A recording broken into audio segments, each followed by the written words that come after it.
বাংলাদেশের ক্রিকেটার মুস্তাফিজুর রহমানকে ভারতের আইপিএল থেকে প্রত্যাহার করে নিতে বাধ্য হয়েছে তার দল কলকাতা। ভারতের যে ক্রিকেট বোর্ড আছে তাদের সিদ্ধান্তে বা চাপে এই ঘটনাটা ঘটেছে।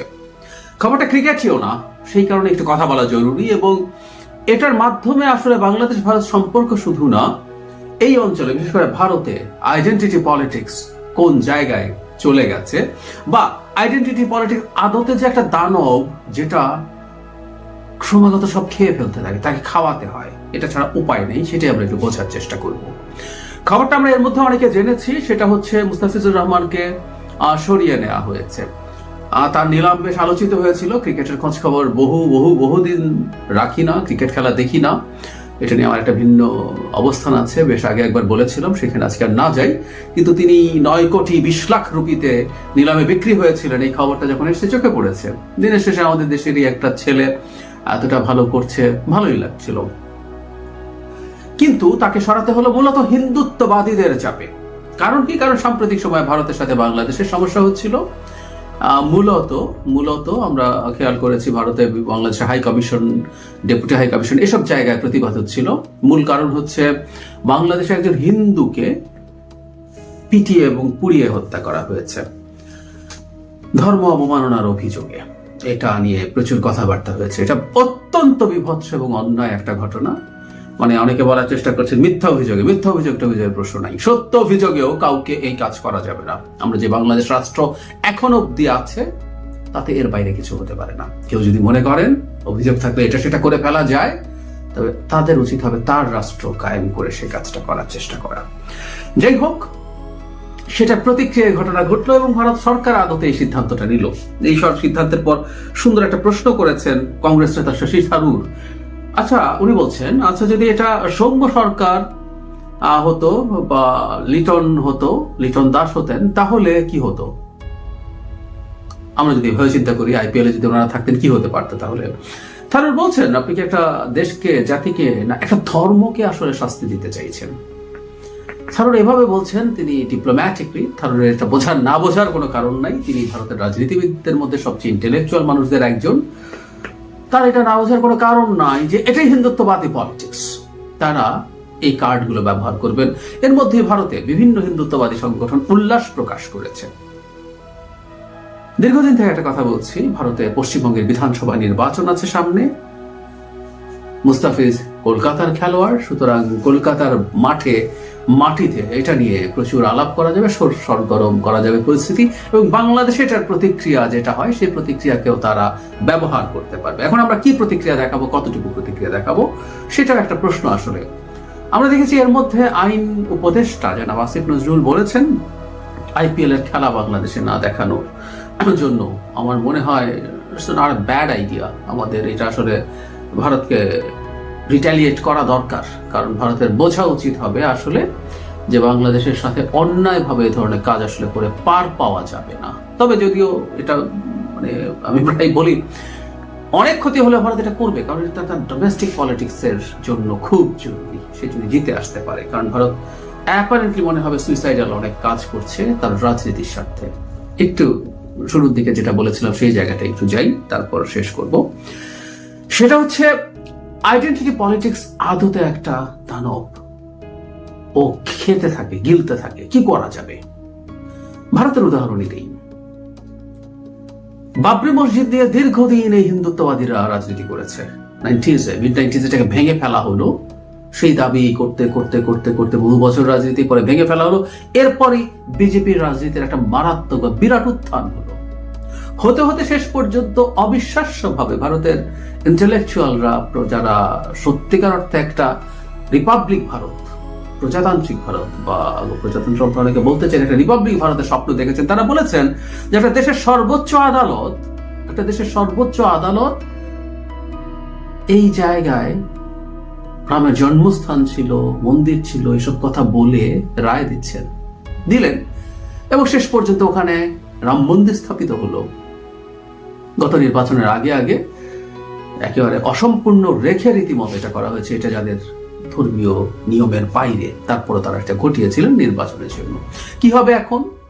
রাজনীতি তো লাগবে। আমরা খেয়াল করেছি অনেকে হয়তো বেনারসে জ্ঞানবাপী মসজিদ, একই রকম কথা, ওটাও নাকি মন্দিরের উপরে তৈরি হয়েছে, এবার এটা ভাঙতে হবে।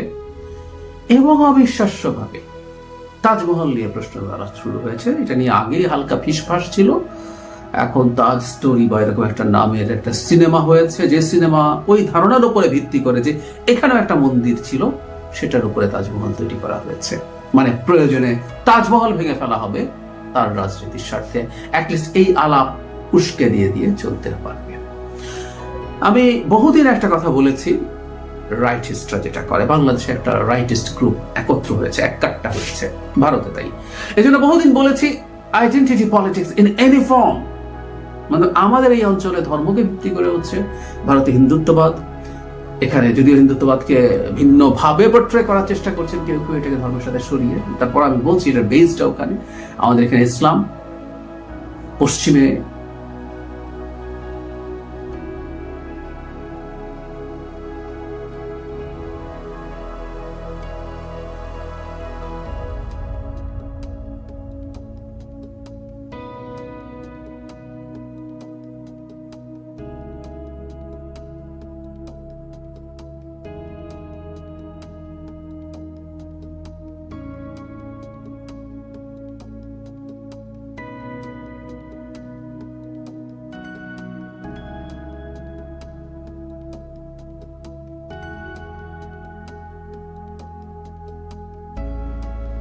রেস নিয়ে ট্রাম্প হোয়াইট সুপ্রিমেসির আইডেন্টিটি পলিটিক্স করেন, ইউরোপে মাথাচাড়া দিচ্ছে হোয়াইট সুপ্রিমেসিকে ভিত্তি করে, যেখানে মাইগ্রেন্ট সহ অন্যদের উপরে ঘৃণা উৎপাদন করা হয়, এবং ঘৃণা উৎপাদন করার জন্য ক্রমাগত নানান ঘটনা ঘটাতে হয়। ওই যে বললাম দানব, ওই দানবকে খাওয়াতে হয়, ওই দানবের পেট ভরে না, ওই দানবের পেট ভরে না, কোনো কোনো ফর্মে তাকে খাওয়াতে হবে, কারণ রাজনীতি ওটা। সে যেহেতু জনগণকে সার্ভিস প্রোভাইড করতে পারছে না, তাকে এটা করতে হবে, এবং ইনক্রিজিংলি কট্টর হয়ে উঠতে হবে। আমরা বিজেপির যদি সময়টা দেখি, বাজপেয়ীর যে সরকার ছিল, 2 টার্ম ক্ষমতায় ছিলেন, এই ভদ্রলোকের সময়কার সরকারকে প্রায় একটা ভারতের টিপিক্যাল যে সরকার থাকে তার মতো আচরণ করতে দেখা গেছে। আর নেতৃত্বের কথা যদি বলি, তার পরবর্তীতে বাজপেয়ী ছিলেন, আডবাণীকে বলা হতো যে তার চেয়ে বেশি কট্টর, তারপরে মোদী আসলেন, আরো কট্টর। মোদীও নাকি এখন যথেষ্ট হিন্দুত্ববাদী না বলে আলাপ তোলা হচ্ছে, যোগী আদিত্যনাথ টাইপের কাউকে, যদি আদিত্যনাথের সাথে আরএসএস এর সম্পর্ক ভালো না, হু নোজ, এটা পাল্টে যেতে পারে, বা তার চাইতে আরো কট্টর কাউকে আনতে হবে। ইনফ্যাক্ট রাজনীতি যখন ওয়েলফেয়ারের হয়, কে কার চাইতে ভালো করতে পারে, এটাই যেহেতু রাজনীতি হয়েছে, তুমি এটা দিয়েছো তো আমি এটা দিয়ে, আমি ওটা দেবো, আমি এটা দিতে চাই, আমি ওটা দিতে চাই, যে রাজনীতি বিজেপি ইনফ্যাক্ট দিল্লিতে করেছিল। কেজরিওয়ালের আম আদমি পার্টি যা যা বলতে চেয়েছে, ওয়েলফেয়ার বেস, নারীদেরকে সে কত টাকা দেবে ইত্যাদি ইত্যাদি, প্রত্যেকটার আবার বেটার একটা অপশন বিজেপি বলার চেষ্টা করেছে। সো যদি এটা বাড়তে হয়, আর হিন্দুত্ববাদী রাজনীতি যদি করতো, সেটাও বাড়াতে হবে, এটাকে যত বেশি সম্ভব অ্যাগ্রেসিভ করে তুলতে হবে। এবং আমি বিজেপিকে তো, মোদীকে তো আসলে মানে টিপিক্যাল ধরনের রাইটিস্ট পলিটিশিয়ান বলে না, তারা fascist. In fact Modi, BJP fascist রাজনীতি করেন। তাদের যে মাদার অর্গানাইজেশন আরএসএস, মুসোলিনির ফ্যাসিজম দ্বারা প্রভাবিত হয়ে, ইন্সপায়ার্ড হয়ে এটা করেছেন, তাদের ঘোষিত কথা আছে। 100 বছর পরে এই প্রতিষ্ঠানের জায়গা থেকে সরেও আসেনি। ফলে যেটা হয়, ফ্যাসিস্টদের কত টিপিক্যাল জিনিস আছে, ফ্যাসিজমের অনেকগুলো চরিত্র আছে, এর মধ্যে একটা দুটো এই প্রসঙ্গে আছে বলে বলছি। ফ্যাসিস্টরা প্রচুর শত্রু দেখায়, যে তোমার একটা বিরাট গ্লোরি ছিল, প্রচুর শত্রু আছে, শত্রু দেখানোর জন্য এই যে এখন পাকিস্তান, চায়না তো আছে, এখন বাংলাদেশের শত্রু হিসাবে আছে, এবং তার একটা স্ট্রং ম্যান আছে, তার একটা সেভিয়ার আছে, মোদী। সেটা 56 ইঞ্চি বুকের ছাতিটা তিনি যে দেখাতেন এক সময়, এই জিনিসগুলো তার জন্য জরুরি। এটা আমাদের জন্য অ্যালার্মিং। আমি প্রায় বলি আমাদের খুবই কপাল খারাপ, আমাদের পাশে এত বড় একটা দেশে এইরকম রাজনীতি করা একজন মানুষ আছে। সারা পৃথিবীতে এই ঘৃণা উৎপাদন করে সকল যে রাজনীতি, সেই রাজনীতির যত এক্সাম্পল আছে তার মধ্যে মোদীর নাম আসেই। সো এই হচ্ছে ঘটনা। মুস্তাফিজরা আগেও খেলেছেন, বিজেপির সময় খেলেছেন, কিন্তু তখন এটাকে ব্যবহার করার প্রয়োজন ছিল না, এখন এটাকে ব্যবহার করার প্রয়োজন হয়েছে, তাই ব্যবহার করা হচ্ছে। এটা খুব আনইউজুয়াল কিছু না, খুব আনএক্সপেক্টেড কিছু না। এই ধরনের ঘটনা ভবিষ্যতেও ঘটতে পারে। তাই বটম লাইন, আমিও মনে করি যে বাংলাদেশে এবার অন্তত রিটালিয়েট করা উচিত, যে কোনো ফর্মে আইপিএল দেখা বন্ধ করা দরকার। যদিও এখন আজকের যুগে হলো বন্ধ করা খুব কঠিন, মানুষ মোবাইল ফোনে নানানভাবে নানান অল্টারনেটিভ ওয়েতে সেটা দেখার চেষ্টা করেন। স্টিল বাংলাদেশ সরকার এই ব্যাপারটাকে কগনিজেন্সে নিয়েছে এবং ভারতকে বুঝতে পারতে হবে যে বাংলাদেশের সাথে এই ধরনের বল প্রয়োগ করে গায়ের জোরে গাজওয়ারি করে ভালো কিছু করা যাবে না। বাংলাদেশের সাথে এনগেজ করতে হবে, বাংলাদেশের সাথে কার্যকর সম্পর্ক তৈরি করতে হবে। আমি ভারতের সাথে যুদ্ধ বাঁধিয়ে দেবো, স্যারেলসির সাথে আলাদা করে দেবো, এসব ফালতু কথার একেবারেই বিপক্ষে। এতে আমাকে ভারতের দালাল বললেও বলতে পারেন, কিন্তু ভারতকে এনগেজ করতে হবে বাংলাদেশের সাথে অ্যাক্টিভলি, এফেক্টিভলি। এটা জরুরি। এটা হতে পারে যদি বাংলাদেশ এই ধরনের রিটালিয়েটরি এফেক্ট বা স্টেপ নেয়, সেটা ভালো হবে। আমার মনে হয় বাংলাদেশ যদি এই ধরনের স্টেপ নেয়, খুব সাধারণ ক্ষেত্রে মানুষ খুব বেশি অখুশি হবে না।